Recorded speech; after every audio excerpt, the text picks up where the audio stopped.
Environnement numérique d'aide à la restitution de séquences de symboles hiéroglyphiques. Le mandat de cet environnement est d'assister l'archéologue dans sa tâche durant le processus de restitution d'une paroi sur laquelle apparaissent des inscriptions hiéroglyphiques.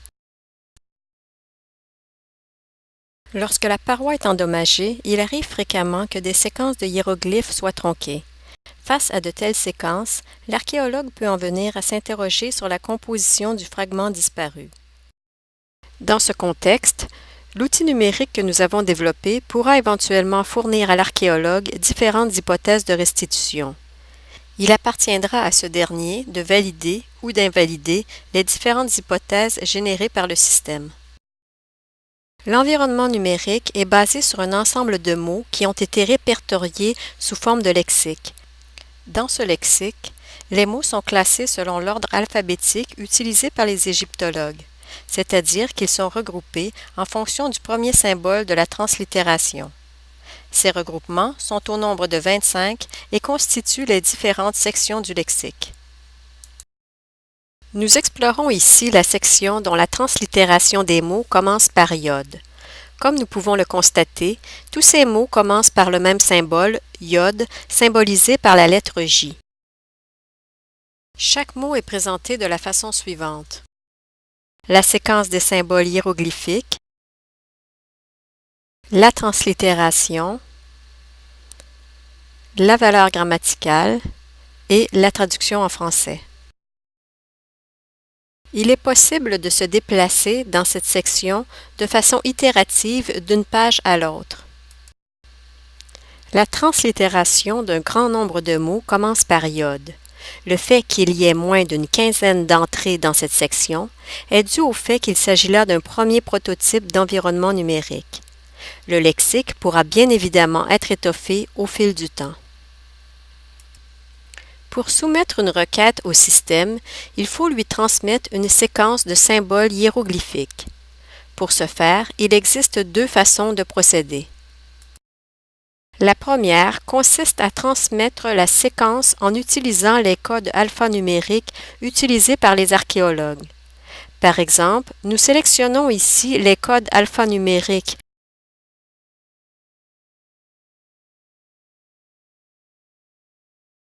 M17,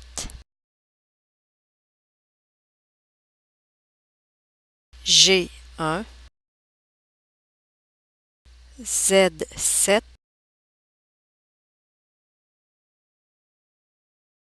Z4,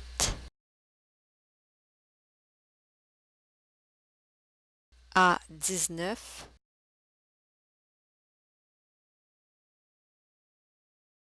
et Y1.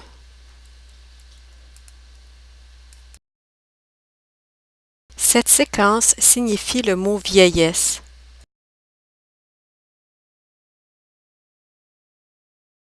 Nous effaçons maintenant la séquence.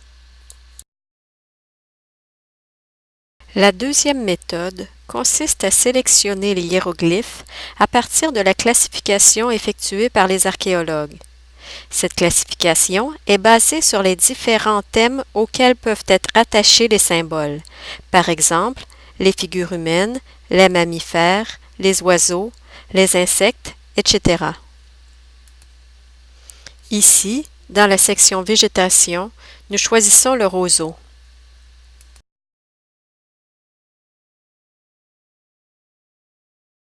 Dans la section Parties du corps humain, nous choisissons le pied.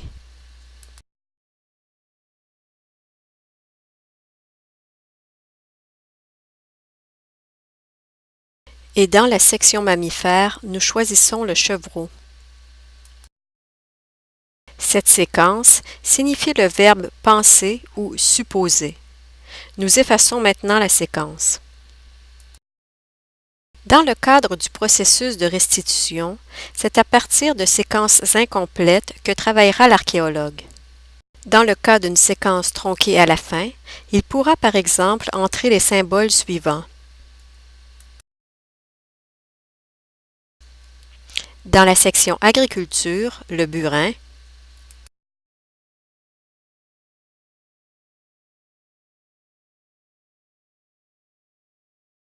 et dans la section Partie du corps humain, le pied.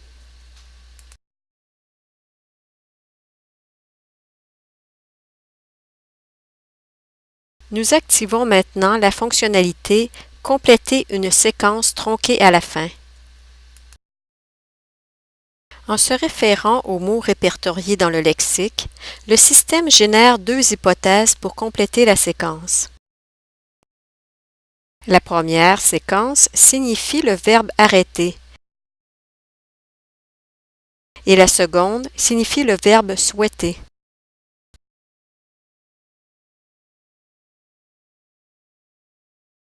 Dans chacun des cas, il y a ajout d'un seul hiéroglyphe.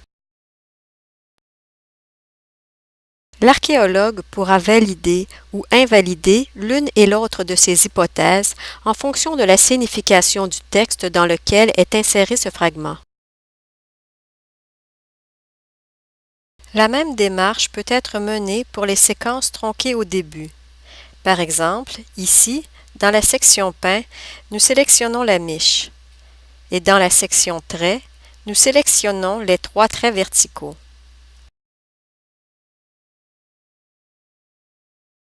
Nous activons maintenant la fonctionnalité « Compléter une séquence tronquée au début ». Encore une fois, en se référant aux mots répertoriés dans le lexique, le système génère des hypothèses pour compléter la séquence.